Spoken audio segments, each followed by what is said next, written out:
to our reflection of today being the day to celebrate all the saints.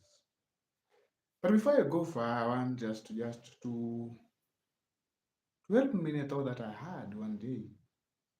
The other day, as I was just having my chat with the little children, one of the children came to me very curiously and asked me, Deacon, do we really need to die in order to become saints? And this is a question that I didn't expect from this little child, being a very small child. But I say this is a very tough question that he really needed an answer. Maybe he had been thinking about this question over time. And the answer that I gave is that we don't need to die in order to be saints. We don't need to die in order for good things to be said about us. But our sainthood depends on the life that we lived in this world. In order to be proclaimed a saint, there are a series of things that take place. And some of them involve looking back into the life of this person who is to be made a saint. And who is a saint? Therefore, a saint is someone who lived in this world with his or her own weaknesses, but lived continuously striving to live according to the models that Jesus Christ left for us to follow. This is a saint. A saint is one who, despite falling into temptation, despite falling into sin, kept on rising towards trying and striving to live according to the graces of God and trying to always do the will of God with his or her life. And therefore, who can be a saint? Sainthood is not reserved for few. It is not reserved for a specific race. It is not reserved for a specific nationality. It is not reserved for a given group of people. But sainthood is reserved for all of us. It is open for all to become saints. That is why when we hear from the first reading on this day of All Saints, from the book of Revelation, we hear that we had a great multitude from every nation, from every race, from every language, singing around the throne of God in the presence of the Lord. It means it is open. There's no specific people who have been gifted this sole priority of being saints. But anyone can be a saint despite of where you come from.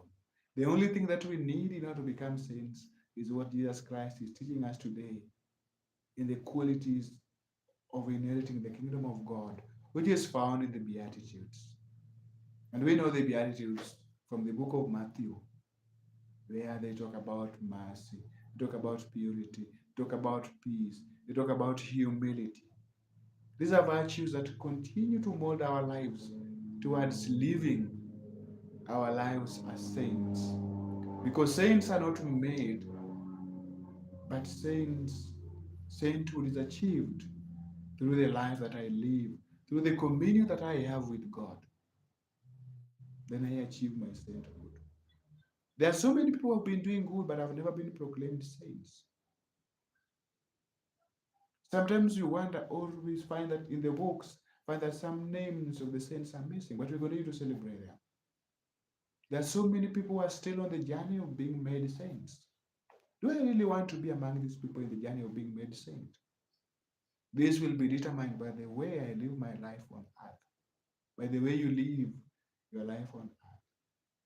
Does my life portray the model that Jesus Christ left for us to live within myself and with others and with God? There are those that we see and we say that if I was given an opportunity to make people saints, I would have made this person a saint immediately. Do you think there are people who think about you in that way, that they say that, Deacon Michael, if I had the opportunity to make him a saint, then I will do it immediately? It is possible to live our lives as saints. Despite the challenges, despite the weaknesses that we have in our humanity, it is still possible to become saints. Let us remain hopeful, and not just hopeful, but in doing good, in living well, with the nature, with living well with our brothers and sisters, and with living well according to the command that Jesus Christ leaves us.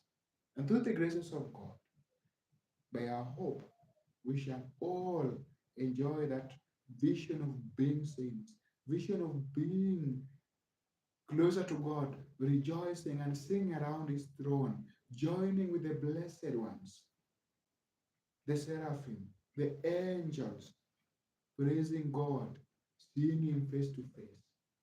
This is the greatest gift that we can receive in our lives for living our lives well on this world. And as we know, there's various saints. We have so many saints in our church, and every saint is a patron of a specific group, of a specific intention. Find there is a saint through whom, when I seek intercession, in my hopeless time, I receive whatever I'm asking for. This is a saint to intercede for me when I'm losing way, when things are getting out of hand. This is a saint to intercede for me when I'm sick. This is a saint to intercede for those who are traveling. This is a saint to intercede for prisoners. There are so many saints. Look into your life. During your baptism, I bet many of us are given the saintly names. And I remember one of my catechists, a very old man, was asking us one time that why are you given a saintly name during baptism? And the answer that he gave us is that we are given this name so that we may be inspired to live according to their lives and so that they too may continue interceding for us in our lives. And I know that you have your patron saint. Do a research about the saint you bear the name and know what kind of life did he live or did she live?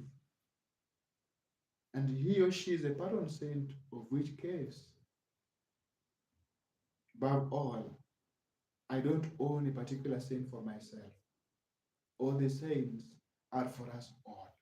Whenever we seek their intercession, let us run to them, and in faith we shall receive whatever we ask through the intercession of our saints, through the saints.